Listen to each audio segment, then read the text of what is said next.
Hi everyone, it's Mrs. Martello. Let's take a look at section 2.2. This is when we're going to start solving inequalities, and in this section it's just using addition and subtraction. So when we use the addition property of inequality, we're adding the same number to each side of the inequality to produce an equivalent inequality. So make sure you're adding to both sides. Let's take a look down here at example 1. We're going to solve the inequality x minus 6 is greater than or equal to negative 10. Then we're going to graph the solution. So to solve for x, I'm going to use the inverse operation and I'm going to add 6 to both sides. And I'm left with x is greater than or equal to negative 4. So once I get my answer, then I'm going to go ahead and graph this on my number line. So here's my negative 4. It's a closed circle because it's or equal to. And I'm shaded to the right because my answer is greater than or equal to negative 4. Let's do one of these together. We're going to do monitoring progress number 2. I already have this written down here. M minus 3 is less than or equal to 5. So let's go ahead and let's isolate the variable here. I'm going to add 3 to both sides. And that leaves me with M is less than or equal to 8. That would be my solution. And remember what this means is that the value of M could be 8 or it could be any number less than 8. Okay, let's graph this on our number line here. I'm going to put 8 right in the middle, and then I'm going to just fill in 2 numbers to the left and 2 numbers to the right. You can kind of set up your number line however you want, and sometimes even you can put the variable at the end to label it, so I know that this is for our variable M. This is less than or equal to, so this is going to be a closed circle on 8, and I'm going to shade to the left. And that's it. That's all you have to do to solve these inequalities with addition.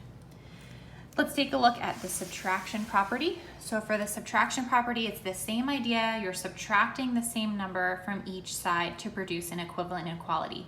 So it's when you subtract from both sides. So we're going to look at example 2. We have y plus 8 is less than or equal to 5.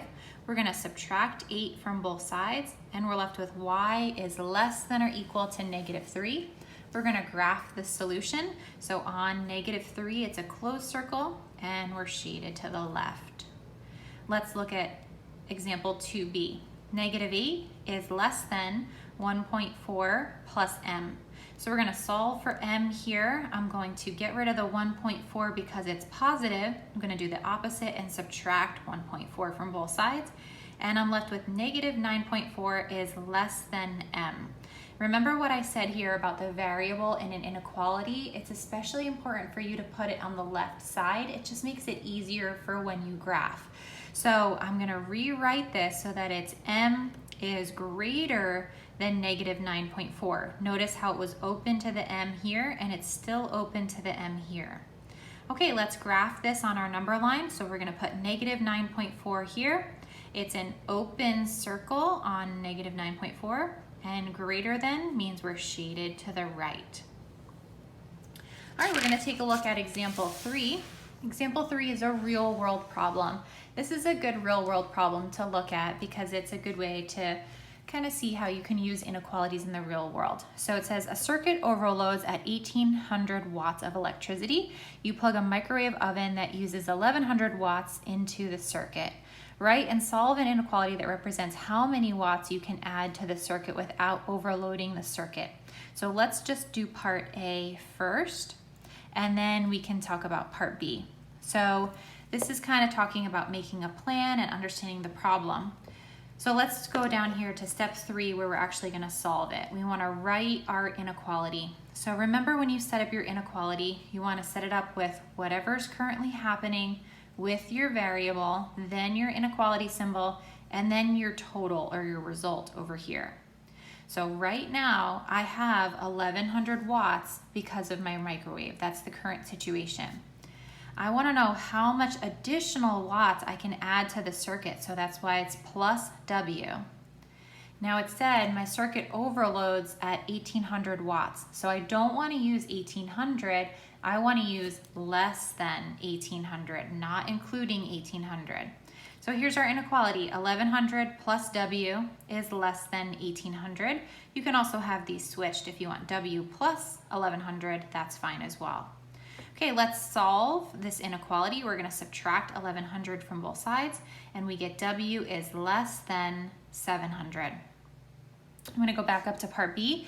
In addition to the microwave oven, which we already have is 1100, which of the following appliances can you plug into the circuit at the same time without overloading it?